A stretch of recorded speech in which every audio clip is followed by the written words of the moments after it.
Hello guys, for those who don't know me, I'm Alondra.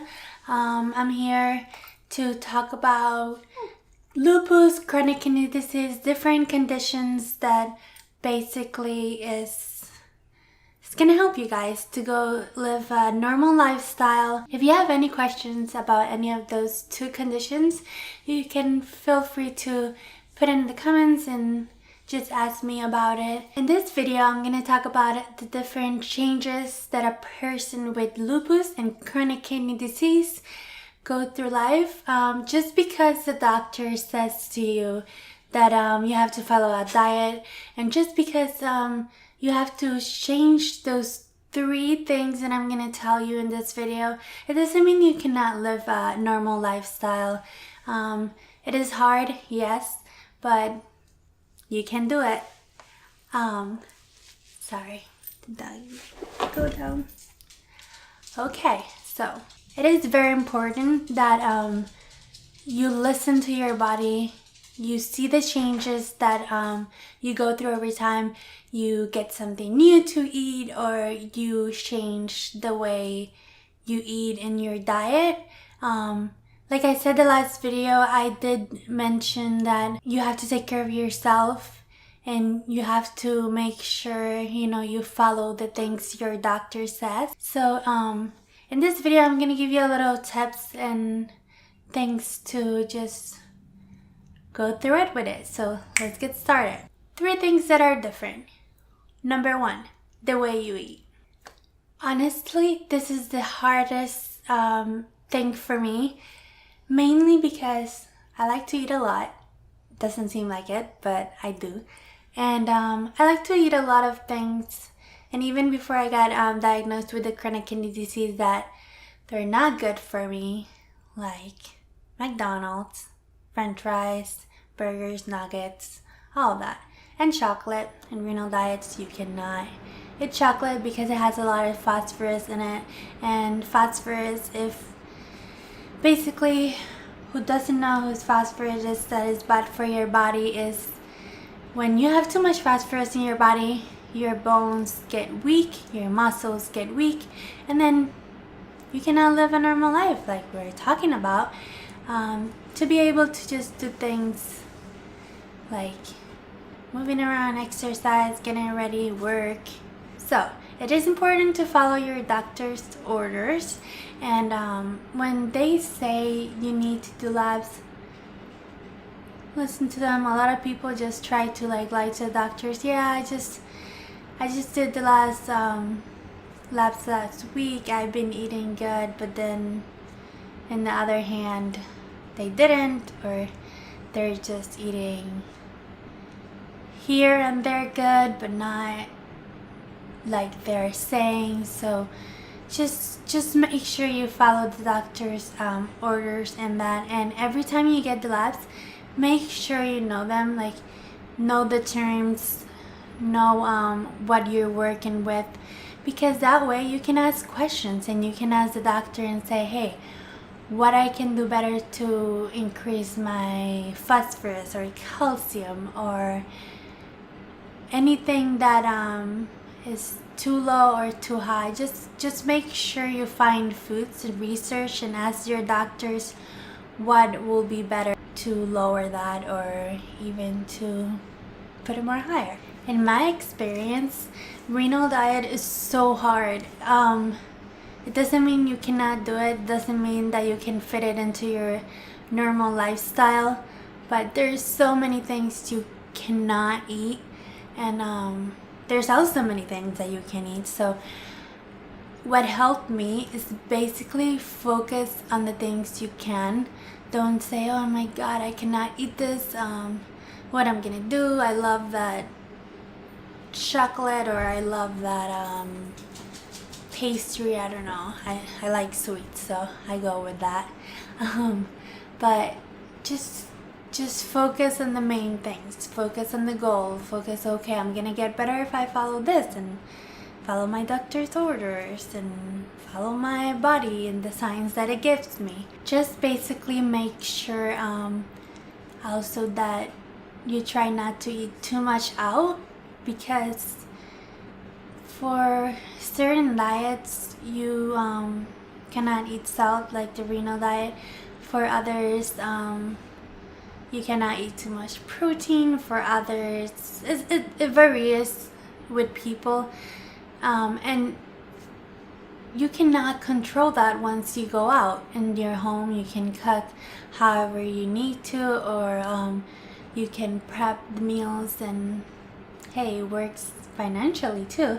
So that's another thing I'm going to talk about, but that goes later. But in another video, I can also make kind of a go through of products that you guys can use, or how to prep, or how to cook it, or where to eat out. So leave the comments below if you want me to do that. And another thing about the diet is the fluid restrictions for kidney patients. That is very important for you to follow, because if you go over the maximum of the fluids that your doctor recommended, you can get swollen and you can feel lousy, and you don't want that for yourself. Number 2, work and financially. This, in my experience, I got very lucky because my parents helped a lot.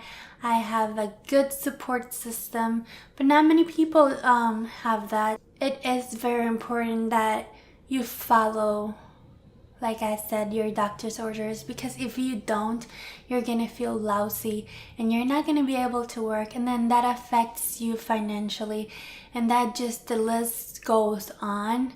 So if you cannot get out of bed, or you're having trouble that day, I can also make another video of like the exercise and things that you can do to make it better. But in my experience, sometimes I just wasn't able to get out of bed. So basically, you just have to get a pause, take yourself a rest, and then the next day will be better. Trust me, just follow your medications and like ask your doctor what you can do, because it's different for every people. But make sure when you're in bed and you rested that day, then the next day try to like start moving, or because the more stiff you get, the more it's gonna hurt.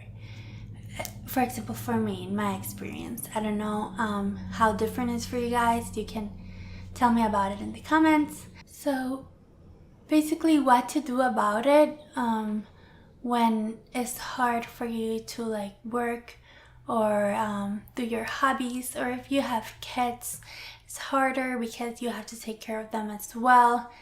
So basically, just tell your support system, tell your work, tell those around you what you have. Be open about it. Don't be afraid. It's like, oh, what are they gonna say, what they're gonna do.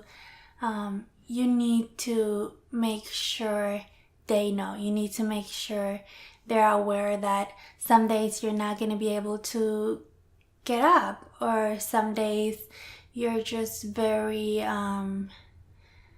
sad because you're like, oh, I cannot help my child, or I cannot go to my work, or I cannot do this or that. Doesn't mean you're not living your normal life. It's just you need to pause sometimes and get yourself some nice rest, a day of relaxation. Don't stress yourself out, because the more stressed you are, the more your condition is gonna get worse. And for example, in lupus, systematic lupus, basically when I realized when I get more stressed, or something is going on that is out of the ordinary, it gets worse. So make sure you do that. Okay, number 3. Número 3. The activities you perform. Yes, it's gonna be different. Do you have to give up your hobbies? Do you have to give up your work? Not necessarily, but there's certain things that you just preferable not do.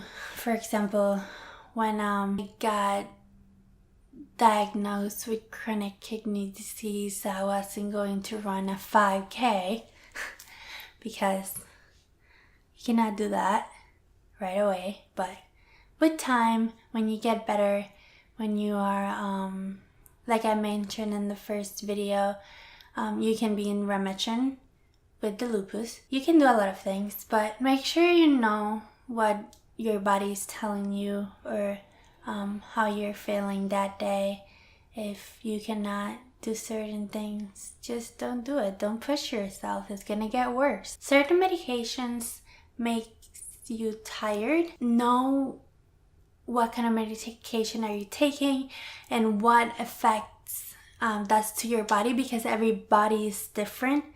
So talk to your doctor again and tell them, okay, so what are the side effects, and when you take them, be honest about it and tell them, okay, this is happening to me, it's not working, can I get another medication? Or just communicate with them. Also, about the activities and medications together, I put them together because when, for example, you go on an activity in a road trip, or you go for certain periods of time, like an afternoon, day, it can be a day, it can be a weekend, you have to make sure you have your medications for that afternoon, for that day, for that weekend, for that week. Because if you miss your medications, then everything gets affected.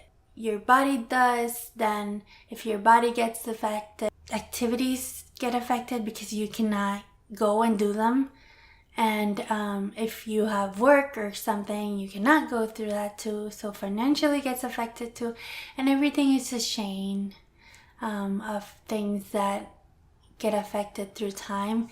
So just make sure you take your medications and as the doctors follow. Which, I mean, is something that of course everybody knows, but nobody gets reminded of. And another thing you can do about the activities is basically, if you cannot do the hobby that you were doing before, don't be sad.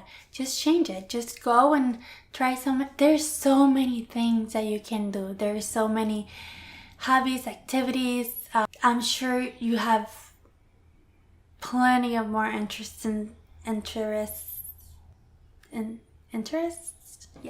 this world that you can do, and I'm sure it will work out for you. So join a club, be active, make sure every day, I mean, if you're hurt, don't, but get that exercise going, get that walk, go out, do something.